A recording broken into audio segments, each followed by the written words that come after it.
प्रिय मित्रों, CMPC YouTube channel पर आपका स्वागत। देखिए, जो CMPC चैनल पर मैं आपको कंटेंट प्रोवाइड करा रहा हूँ, उसके अंदर मैंने लगभग कोर्स आपको सेकंड ग्रेड का और फर्स्ट ग्रेड का करवा दिया है। ख़ास तौर से फर्स्ट ग्रेड का तो कंप्लीट पूरा नहीं हो पाया, लेकिन सेकंड ग्रेड का लगभग कंप्लीट है। थोड़ा सा बाकी है जो मैं भी करवा दूंगा आपको। और अब मैं लगातार मेन क्वेश्चंस पर फोकस करूंगा कि पेपर में क्वेश्चन कैसे आते हैं और हम उस क्वेश्चंस को कैसे अपन सोल्व करें कम से कम टाइम में। और वो क्वेश्चन लूँगा जिनको अपन कम टाइम में सोल्व कर सकते हैं। और दूसरी बात ये है कि वो क्वेश्चन इजी भी हो, कम से कम स्टेप्स के अंदर पूरे मतलब सोल्व हो जाए। तो आज का जो क्वेश्चन लिया, जैसे मैंने ये एक पेपर है आरपीएससी का 47 वाला क्वेश्चन देखें कि if alpha is the parameter then envelope of curve x square upon alpha square plus y square upon k square minus alpha square equal to 1। तो इसका इन्वेलप क्या होगा? आपके पास चार ऑप्शन दे रखे हैं, x equal to k, y equal to k, x y k square और x plus y equal to plus minus k. सही आंसर है आपके पास में x plus minus y equal to plus minus k. ठीक है, अनवलोप पूछा है। अब पहली बात तो अनवलोप होता क्या है? अनवलोप को समझने के लिए मैं पहले आपके सामने कुछ मतलब इक्वेशन आपके सामने रखूँगा। जैसे आप देखें, एक इक्वेशन रख रहा हूँ मैं आपके सामने, x square plus y square equal to a square. ठीक है, दूसरा मैं रख रहा हूँ आपके पास में Y square equal to 4ax। ठीक है, दोनों ही इक्वेशन आप अच्छी तरह परिचित हैं। तीसरा इक्वेशन मैं लिख रहा हूँ आपके पास में x square upon a square plus y square upon b square equal to 1। तीन इक्वेशन मैंने आपके सामने रखे हैं। फिर मैं इन सभी के लिए एक लाइन लेता हूँ जनरल, जो ढाल रूप में होती है। अपन जानते हैं y equal to m x plus c, ये आप अच्छी तरह से इसको जानते हो। अब अगर इसके अंदर c equal to plus minus और a 1 प्लस एम स्क्वायर हो, तो यह इसके लिए क्या बन जाएगी? ये रेखा इसके लिए क्या बन जाएगी? टेंजेंट, यानी कि स्पर्श रेखा। अगर मैं c equal to a upon m put करूं इसके अंदर, तब ये रेखा इसके लिए बन जाएगी टेंजेंट, स्पर्श रेखा। और अगर मैं c equal to a square m square plus b square put करूं, ठीक है ना, मतलब या स्क्वायर लगा दो, भले रूट लगा दो, कोई दिक्कत नहीं। तो ये इसके लिए, ये c अगर मैं यहाँ पुट करूँ इसके अंदर, ये c इसकी जगह पुट किया जाए, तो इसके लिए ये जो है टेंजेंट बन जाएगी। यानी इन तीनों के मैंने स्पर्श करने की शर्त आपके सामने रख दी है। ठीक है, अब इसके अंदर जो खास बात है, इसका मतलब ये हुआ कि m के अलग अलग मानों के लिए, जैसे मान लो हमारे पहले जो अपन ने लिया है x square plus y square equal to a square, और इसके लिए y equal to m x plus minus a root 1 plus m square. आपको मालूम है कि ये इसकी क्या होगी? टेंजेंट। और इसके अंदर m जो है वो किंग है और इसको कहा जाता है प्राचल, पैरामीटर, है ना। इसका मतलब पैरामीटर जो दे रखा है, तो इस पैरामीटर के अपन अलग अलग मान अगर रखें इसके अंदर, m इक्वल टू अलग अलग वैल्यू दें, तो इस सर्कल के लिए अलग अलग स्पर्श रेखाएं प्राप्त हो जाएगी। और इस प्रकार से कुल एक फैमिली, स्पर्श रेखाओं की एक फैमिली मिलेगी। तो इसका मतलब ये हुआ कि ये जो है आपके इसके अंदर इस कर्व का जो इन्वेलप क्या हुआ, आपके x square plus y square equal to a square. ठीक है ना, यानी इन m की अलग अलग मानों के लिए ये एक पूरी फैमिली ऑफ लाइंस बनेगी टेंजेंट्स की। तो इसके लिए अनवलोप का समीकरण क्या हो जाएगा आपके? ये एनवलप, ठीक है ना, एनवलप्स, ये आपके एनवलप बन जाएगा।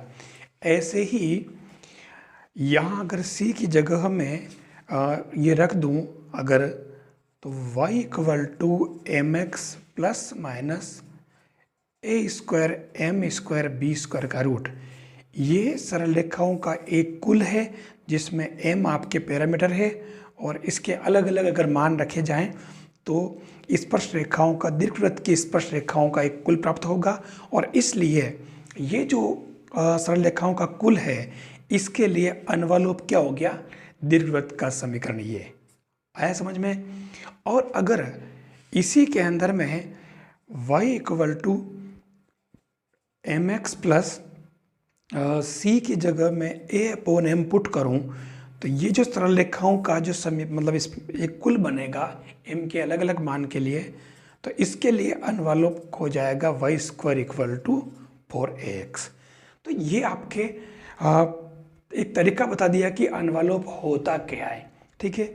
अगर यहाँ पर कुछ अलग चीज़ ली जाए, अगर मान लो अभिलंब का समीकरण भी हो सकता है, तो अभिलंब के समीकरण के लिए आप m के अलग अलग मानों के लिए बहुत सारे अभिलंब प्राप्त होंगे, तो उनके लिए भी हमारे कर्व अलग अलग मिलेगा, ठीक है। तो अभिलंब के लिए यूनिक, आप अभिलंब के लिए मतलब आप ये ले लो, अभिलंब के लिए कर्व अलग बन जाएगा। अब उसको अपन कैसे निकालें, एनवलप हम निकाले कैसे, तो एनवलप निकालने का जो तरीका है वो आपको मैं बता देता हूँ। ये जो मैंने क्वेश्चन लिखा है, अपने को ये तो पता चल गया कि y equal to m x plus a upon m का एनवलप ये होता है। अब इसको निकाले कैसे, ठीक है। तो देखो फर्स्ट मेथड जो बता रहा हूँ मैं, आप क्या करेंगे, पहले इसका अवकलन कर लेंगे, मतलब इसका अवकलन करें m के सापेक्ष,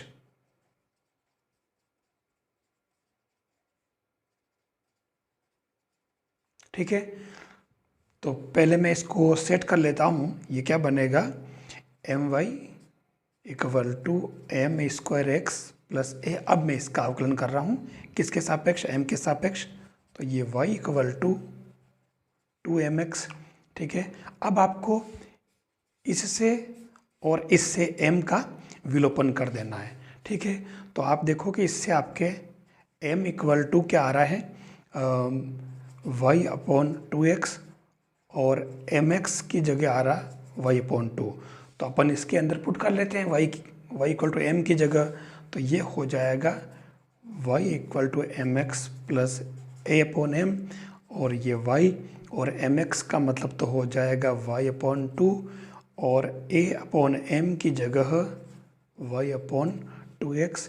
ये इधर पक्षांतर किया तो y अपॉन 2, ये आपके 2ax अपॉन y, तो ये आपकी क्या आ जाएगा, Y square equal to 4ax।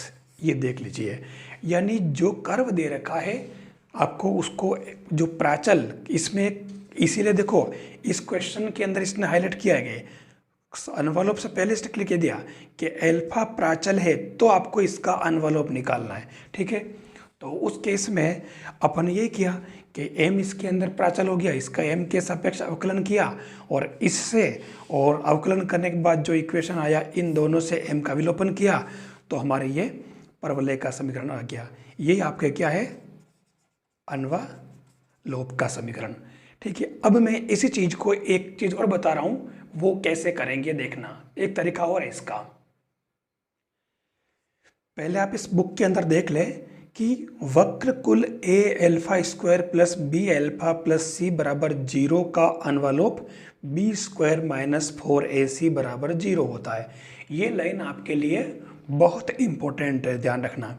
मतलब आपका कर्व जो प्राचल है ना, प्राचल अल्फा, अपने क्वेश्चन में m प्राचल था, तो प्राचल के अंदर अगर वो द्विघात समीकरण हो तो उस केस में उसका एनवलप सीधा सीधा आपको बी स्क्वायर माइनस 4ac याद कर रखना है, ठीक है ना, इससे आ जाएगा, ठीक है। तो अब अपन एक काम करें, हमारा ये जो क्वेश्चन था इसके अंदर जैसे आपको इसका एनवलप फाइंड करना था, ठीक है। मैं इस क्वेश्चन को जो रीराइट करके लिखा मैंने, देखो इसको ऐसे लिखा ये, ठीक है। तो मैं इसी क्वेश्चन को फिर से लिख दूं, m square x minus m y plus a बराबर 0। ये ध्यान से अगर देखें तो प्राचल मतलब m में द्विघाती है, ठीक है। तो इसका अनवलोप जो बनेगा वो क्या बनेगा, बी स्क्वायर माइनस 4ac बराबर 0, ठीक है।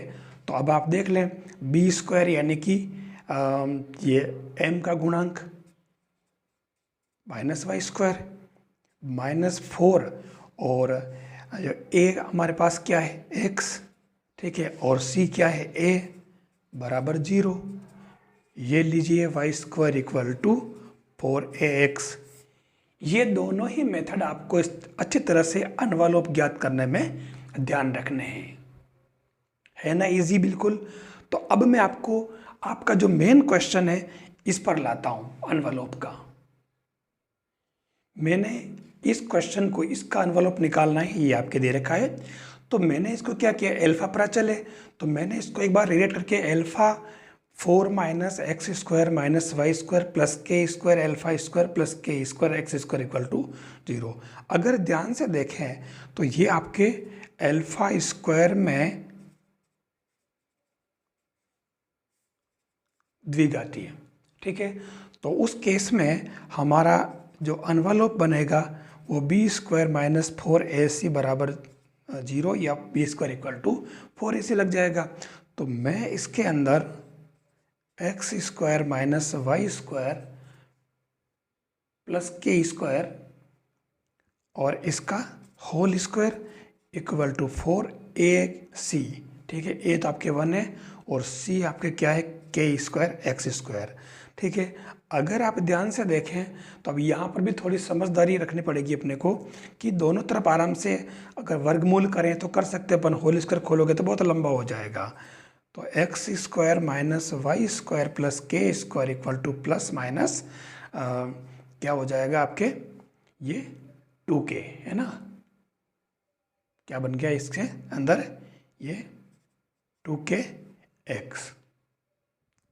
इसको अपन थोड़ा सा सिंप्लीफाई करें, देखो कुछ नहीं करना, ऑब्जर्व करना है ठीक से, plus minus 2kx plus k square equal to y square. तो ये क्या बन जाएगा आपके x minus k plus minus दोनों बनेंगे आपके, है ना, बन आराम से ये whole square equal to plus minus y whole, ये भले कर लो कोई बात नहीं, है ना, अभी ये मत करो, इसको ऐसे रहने दो और अगली स्टेप में इसको कर लो equal to plus minus y, ठीक है। तो आप देखिए ये क्या आ गया आपके x plus minus y equal to plus minus k. तो आपके ये क्या आ गया, x plus y equal to plus minus k और x minus y equal to भी प्लस माइनस के। तो ये आपके x plus minus y equal to plus minus k आ रहा है। ये आपका इसका एक तरीका हो जाएगा, अपन इससे किसी का भी अनवलोप आराम से निकाल सकते हैं। अब आपके अनवलोप का क्वेश्चन जो है वो रॉन्ग नहीं होना चाहिए और मुझे विश्वास है कि रॉन्ग नहीं होगा। मैंने आपको दोनों मेथड बता दिए। एक क्वेश्चन देखिए, वक्र y इक्वल टू fx के लिए वक्रता बराबर है। ध्यान रखना यहाँ वक्रता त्रिज्या नहीं पूछी है, यहाँ वक्रता पूछी, ध्यान रखना, ठीक है ना। तो यहाँ ध्यान से देखना, इसके अंदर ये पहला जो ऑप्शन है ये आपके किसका है, ध्यान रखना, ये है रो का। लेकिन इसने यहाँ पूछा क्या है, वक्रता। तो जो वक्रता होती है ये होती है आपके 1/रो और इसलिए इसके अंदर जो आंसर आएगा उल्टा हो जाएगा, थर्ड वाला ऑप्शन इसके अंदर करेक्ट होगा। आप पूरा ध्यान रखें इसके अंदर। एक क्वेश्चन और है बहुत ही प्यारा सा, ध्यान रखना, the maximum value of the function sine x sine y sine x plus y is. ध्यान से देखना, चार ऑप्शन दे रखे हैं, सही आंसर तो आपके 3√3/8 है। अब इस तरह के क्वेश्चन को अगर ध्यान से देखें तो ये दो चरों वाला फलन है, यानी कोई जो फलन है वो एक तरह से वो कैसा है, वो फलन है आपके u equal to sine x sine y sine x plus y. एक तरह से ये u equal to function of x y दे रखा है। जब कभी ऐसे फंक्शन हो तब हमें तीन चीज़ें निकालनी पड़ती है। एक तो r, s और t। r क्या है? Del square f upon del x square, यानी कि इसका x के सापेक्ष 2 बार अवकलन करना। s del square f upon del x del y, मतलब इसी का एक बार x के सापेक्ष फिर दूसरी बार y के सापेक्ष। और t मतलब del square f upon del y square, y के सापेक्ष 2 बार अवकलन करना। फिर इसके अंदर एक खास जो कंडीशन बनती है वो बनती है, ध्यान रखना,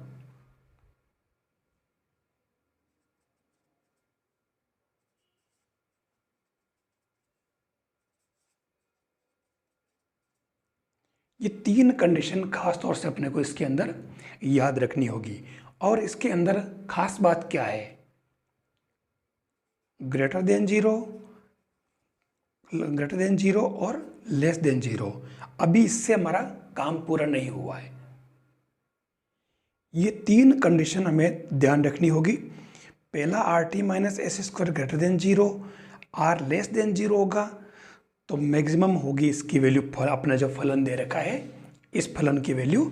और अगर ये ग्रेटर देन जीरो है और आर ग्रेटर देन जीरो है तो ये मिनिमम होगी, है ना, न्यूनतम निम्निष्ठ वाली कंडीशन बनेगी, उच्चिष्ट और निम्निष्ठ, है ना। और ये अगर कंडीशन बनती है तो एक केवल तो नॉट एक्सट्रीम वैल्यू, यानी कि इसका कोई एक्सट्रीम वैल्यू नहीं होगी। अब अपन क्वेश्चन करें इसको।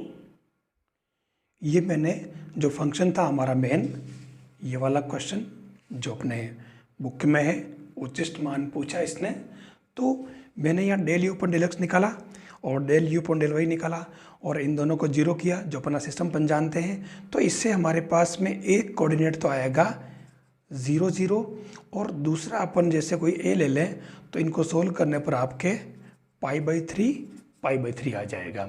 ठीक है, अब अपने को इन पर देखना कि अधिकतम और न्यूनतम। वैसे सीधी सीधी बात है, इसके अंदर जो अपन ने कंडीशन पढ़ी है वो यहाँ जो इसने कहा ना, हमारे पूछा क्या, देखो उच्चिष्ट, ठीक है, और मैंने यहाँ पर दोनों ही निकाल लिया और del u upon del x ये हो गया। और फिर मैंने मैक्सिमा मिनिमा की कंडीशन निकालने के लिए मैंने तीनों चीज़ निकाली और उसके बाद में ये हमारा are t minus s square देखा तो ये 0 से बड़ा आ रहा और ये आर लेस देन 0 आ रहा। मतलब आपके कंडीशन क्या बनी, ये वाली बन गई है, ठीक है, मैक्सिमम वाली। तो इसका मतलब ये हुआ कि ए पाई बाई थ्री पर जो है आपके ये इसका मान उच्चिष्ट होगा। अब कितना होगा वो आप देख ले, u equal to sine pi by three, sine pi by three, sine 2π/3। तो आप इनकी वैल्यू पुट करेंगे तो ये 3√3/8 आ जाएगा।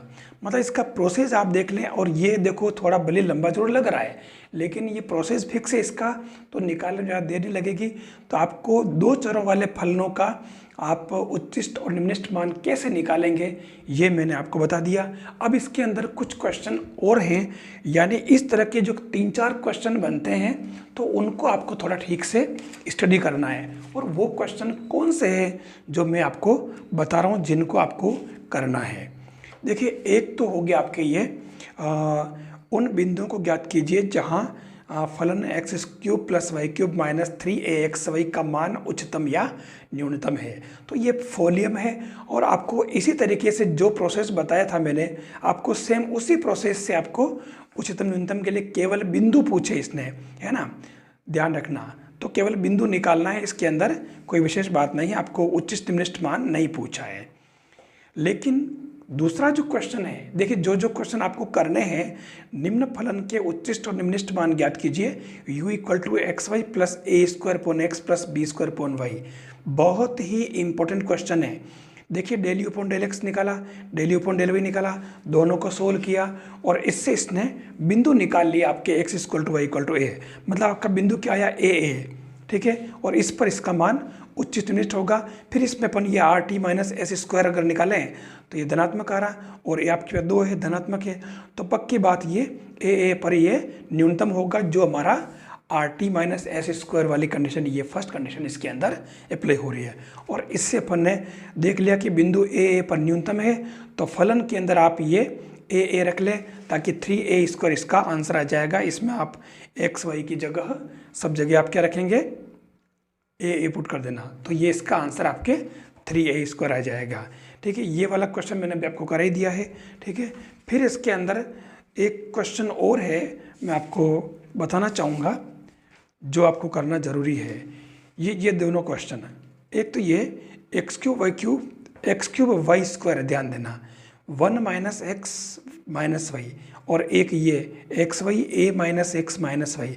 इन दोनों क्वेश्चन को आपको इसी तरीके से प्रूव करना आना चाहिए, मतलब उच्चतम निष्ठ की वैल्यू निकालना आना चाहिए। ठीक है, फिर इसके अंदर और अगर अच्छा क्वेश्चन कोई हो तो मैं देख लेता हूँ, बाकी आप इसके अंदर छुट्टी कर सकते हैं। अब इसमें से आपको और कोई क्वेश्चन नहीं करना है। एक क्वेश्चन देखो, ये पेपर अलग है, ये भी आरपीएससी का ही है। फलन f x y equal to x y plus 1/x plus 1/y का न्यूनतम मान क्या है। अगर आप ध्यान से देखें तो इस क्वेश्चन में, और अभी मैंने बताया यहाँ ए और बी था, बाकी सेम है, तो सेम उसी प्रोसेस से अपने इसके अंदर कितना 3a स्क्वायर आंसर आया था, आपको अगर पता हो 3a स्क्वायर। तो यहाँ पर जब a की वैल्यू 1 है, यहाँ पे a और b थे, दोनों जगह 1 1 है, तो आप इसके अंदर a की जगह 1 पुट कर दें तो ये आपके 3 आंसर आ रहा है, इसके अंदर कोई दिक्कत नहीं है। तो ये आपके आज मैंने इस वीडियो के अंदर 2 चीज़ें बताई है, एक तो अन्वालोप और दूसरी क्या, 2 चरों वाले वक्रों का निम्निष्ठ और उच्चिष्ट मान कैसे ज्ञात करते हैं। ये दोनों ही चीज़ें, और दोनों का क्वेश्चन बनता ही है, पक्की बात, दोनों क्वेश्चन बनते हैं, तो आपको इसको ज़रूर करना चाहिए ताकि आपका एक क्वेश्चन सही हो जाए। अगर आपको ये वीडियो अच्छा लगा हो तो आप लाइक ज़रूर करें, अपने साथियों को शेयर करें, और चैनल को सब्सक्राइब ज़रूर कर लें। ठीक है ना, क्योंकि ये चैनल आपका अपना है, आपको और आपके लिए लगातार काम कर रहा है। साथ ही जो CMPC नाम का टेलीग्राम चैनल है, आप उसको भी ज्वाइन कर लें, ताकि जो भी डिस्कशन हो, आपको कोई बात अगर पूछनी हो तो आप उस पर अपनी बात रख सको। थैंक्स।